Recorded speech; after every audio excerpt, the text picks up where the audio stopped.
Well, I'm from Trinidad, and in Trinidad there is a massive carnival. And so I grew up with carnival being a big part of my life. And when I came to Wales, I was kind of looking for something similar that I could kind of connect with. But I wanted to kind of find something more indigenous to Wales, and eventually came across the Mari Lwyd. The inspiration behind the artwork was definitely the Mari Lwyd. And that kind of folk tradition of dressing up and coming together as a community and doing something performative that has a symbolic meaning behind it. You know, in this case, this idea of bringing prosperity, this action of doing this thing in the midst of these people, in front of this house or this pub, and then into this house and this pub, this kind of ritualized movement. So in the piece that I did, I was looking at both the Mari Lwyd tradition and the Jamaican HorseHead. So the Jamaican HorseHead comes from a masquerade tradition called Jonkanu in Jamaica. Now, Jonkanu is a masquerade festival that happens around Christmas time as well.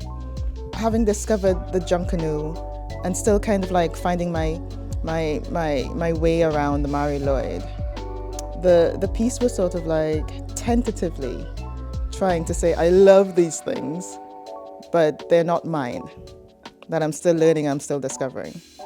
So in a way, I wanted to show both that sense of love for this thing or passion for this art form, and also the tentative nature of, am I allowed to speak on this? Because they're not mine. Okay, so I go through a very long kind of process with this kind of work. So it starts with research, and particularly for this because I had to get into conversation with different people about the traditions. So I spoke to Rhiannon Evans, and she was just absolutely brilliant in terms of like imparting information on the Mari Lwyd. I spoke to Professor Onaford Smith, who gave me information on the Jamaican Jonkanu, and I had all these images and symbols and stories and narratives that I wanted to kind of like play with.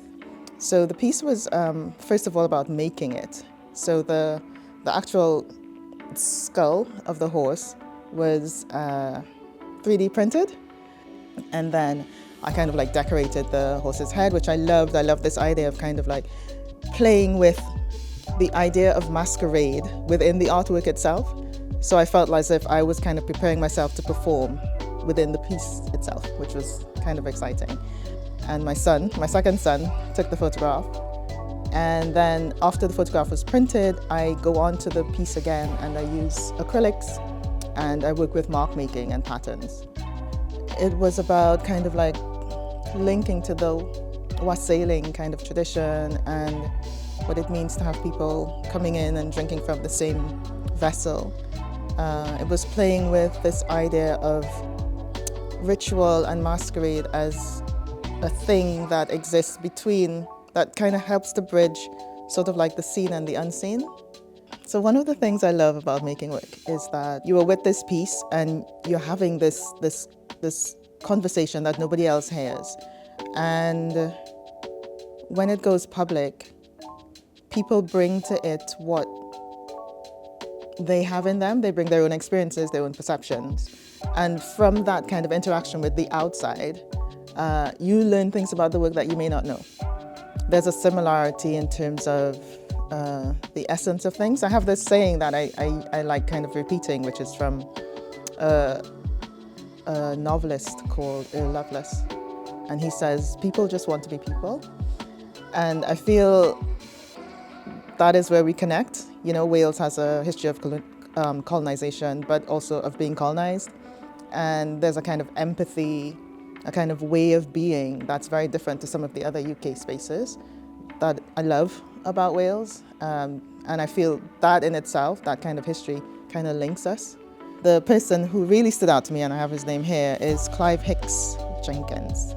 His artwork is amazing, right? And when I saw his work, I just fell completely in love.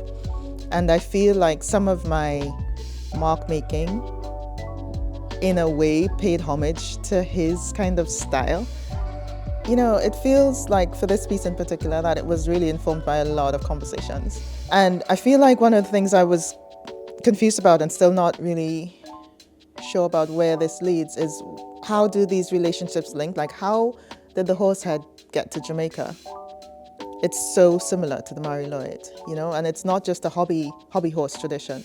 Of course, I know that the British were in the Caribbean. Is it that brought the Mari Lwyd tradition to Jamaica, or is it something that stemmed from more kind of like Malian roots? Because there are, you know, manifestations of horseheads in other traditions as well. So, you know, I'm just interested in that relationship and how these things are transferred and preserved, you know.